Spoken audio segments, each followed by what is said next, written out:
Today I'd like to share with you a testimony from the book Real Life Stories, Lighthouse Edition number 6. This particular testimony is found on page 42 of the book in chapter 8. It's entitled, I See the World in a New Dimension. It's Jim's story. Jim says, my self-esteem was never great. He had attention deficit disorder. Growing up, this did not exist in the medical world, so he thought he must be retarded or something because his brain didn't work like other people's. He needed glasses, so he was a 4 eyes. He was a small toothpick who weighed nothing. He wasn't taught how to defend himself. His father was barely around and his mother was always working. So he wasn't raised by his parents, but rather by MTV and so-called friends. He got picked on, beat up, punched hard enough to leave a good welt every day, humiliated, and bullied severely all through school. The step-family from his mother's second marriage was mentally cruel. For example, his stepdad bought a trail bike for everybody to take turns riding. Jim was not allowed to ride it, not even once. At his step-grandma's house, his stepsisters were beating him over the back of the head with sticks. And he was trying to cower away from them. He looked upward toward the house and saw their grandmama looking right at them from the balcony window. Next thing he knows, the grandma grabbed him by the hair on the back of his head, and he was yanked upward and was dragged toward the house. Hey, they should have been the ones in trouble. That should have hurt, but at that moment he became so enraged at all the abuse that he had received from them that he felt no pain. He made up his mind that day that he would not speak to any of that family again or be around them for any length of time. So when his brother and he would get dropped off, he would sit on a large rock in the front yard all day. And when they would try to interact with him, he would run into the field behind the house. He turned to music and stopped being around people as much as possible. Since then, he hasn't been able to feel. His emotions have somehow been shut off. At some point of all of the chaos and cruelty and chaos of the step-family, babysitters, strangers, and even his so-called friends who would also punch him, steal from him, trip him, or poke fun at him for their own amusement. He found himself on the steps of an abandoned trailer.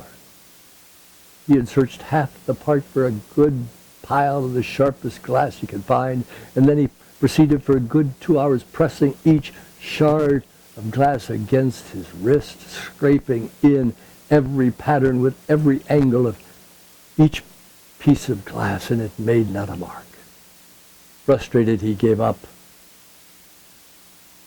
and asked God what he wanted from him. He didn't get an answer then. For a while, he experimented with Satanism and got out of it before committing to it. For so much of his life, he had little or no emotion.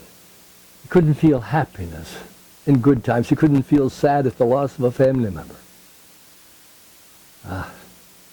What could he say to God's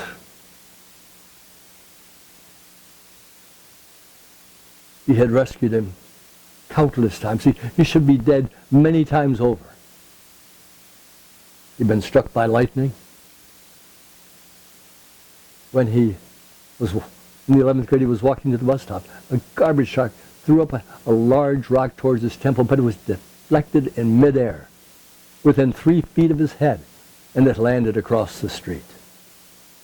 He should be paralyzed from the waist down after falling off a shed and landing with the middle of his back on the hood of an old Cadillac. There are 2 specific examples from this book. When he was in the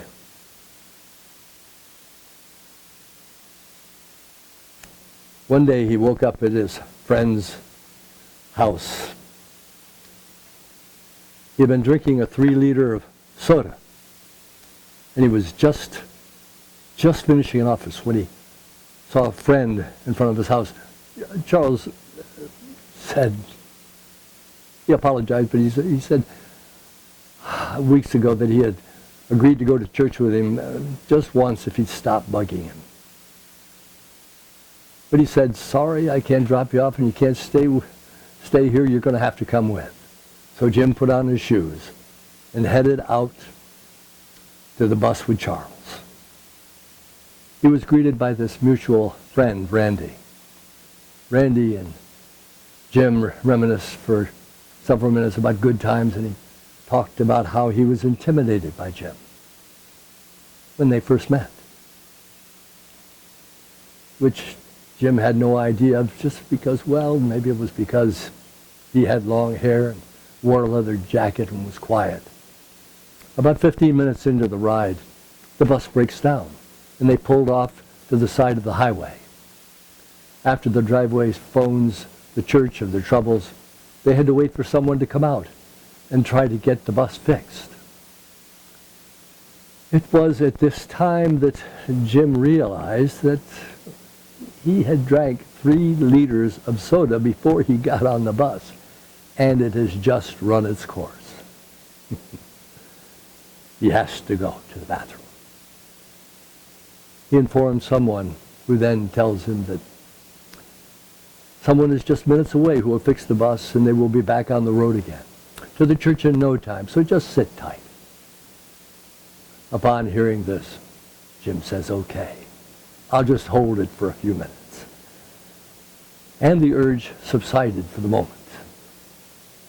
They then sang some silly church songs. Since there are kids and teens on the bus while the mechanic tries to fix the bus, after about 20 minutes of trying to start the bus and it's not starting or staying running, they decided to send another bus to get them back home, because by now, well, it was getting late. At this point, Jim's beyond going, and his back is starting to hurt. He has to go so bad. Yes, Randy, where can I go? There's a bus full of kids. You just can't go on the side of the bus. So looking out the window, he saw a tree beyond the fence across the field. So he jumps out of the bus, makes a mad dash across the field, climbs over the barbed wire fence, runs over to this tree. He proceeds to take the longest relief known to man. He must have been going for several minutes. So before the other bus arrives, they have an altar call. They asked, if you died tonight, do you know if you would be in heaven or hell?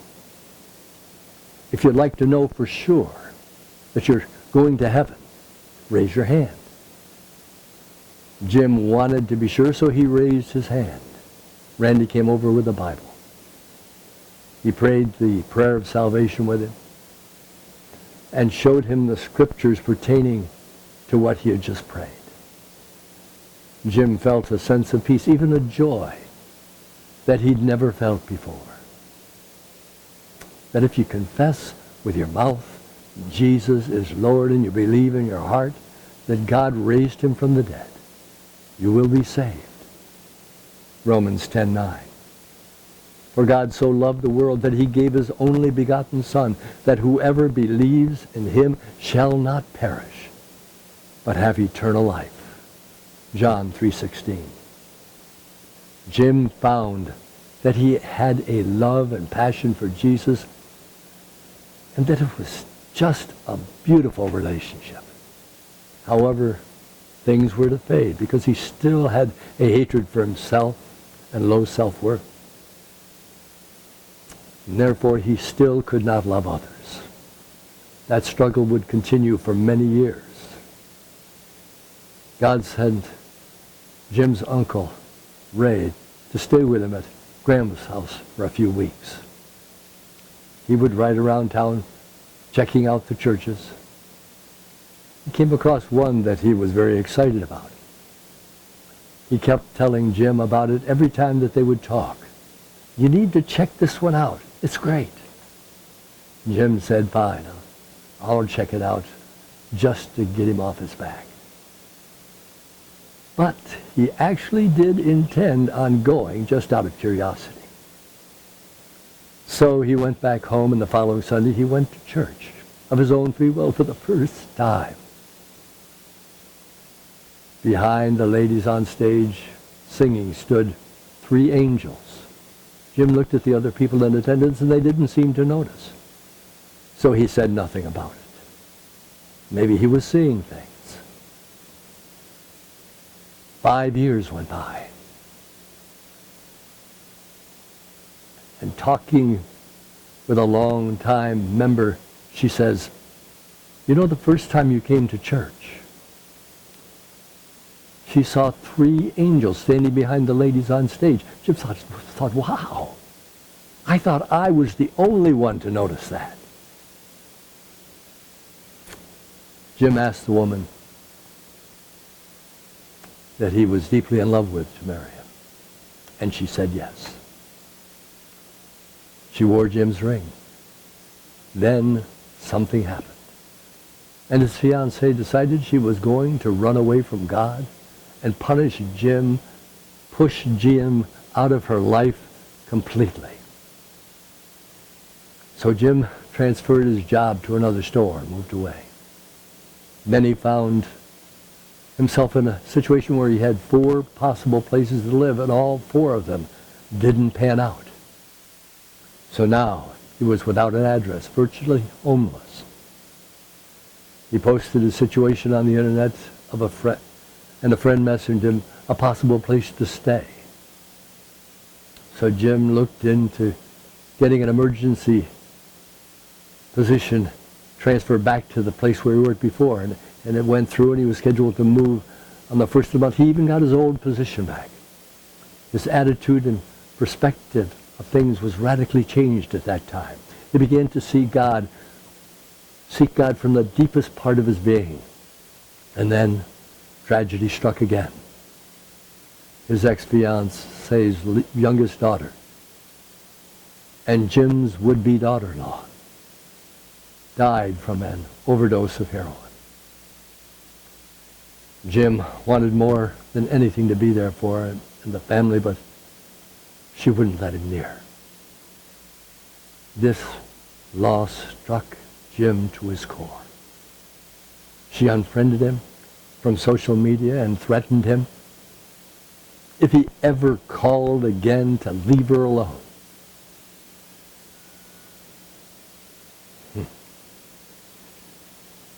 So Jim had been unable to go near or to speak to her at all ever since, even though they worked together in the same place. He can't even be a friend. He feels like he lost his wife, his daughter, and the whole family, even though only one of them physically died. He was banned from all of their lives, and the harsh rejection has been crushing, utterly devastating. But during all of this, starting when his ex and he had begun to drift apart, God sent someone to give their testimony about how God pierced the shell around his heart and he was able to love. So afterward, Jim went up and asked him to pray for him, because Jim could not love. Since that night, God's been awakening Jim's spirit. He has restored Jim's ability to feel emotions. He can truly love. And he truly does love. He doesn't see people as pathetic human shells anymore. When he looks at people now, he sees the spirit and the soul behind their eyes.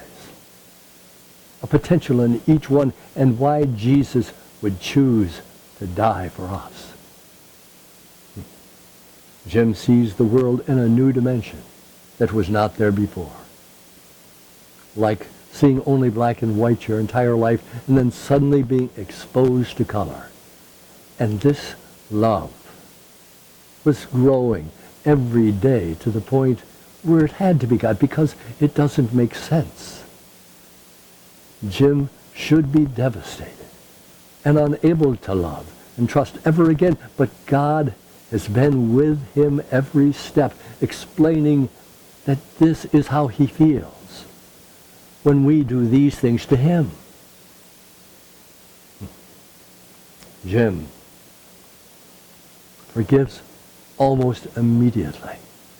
It's kind of scary, but the deep heart-to-heart times he's had with God in the past 3 months have been the most amazing experience of his existence. He barely resembles the person that he was just 2 months ago. God is taking this broken, shattered, crushed, and pulverized soul and building a new person in its place.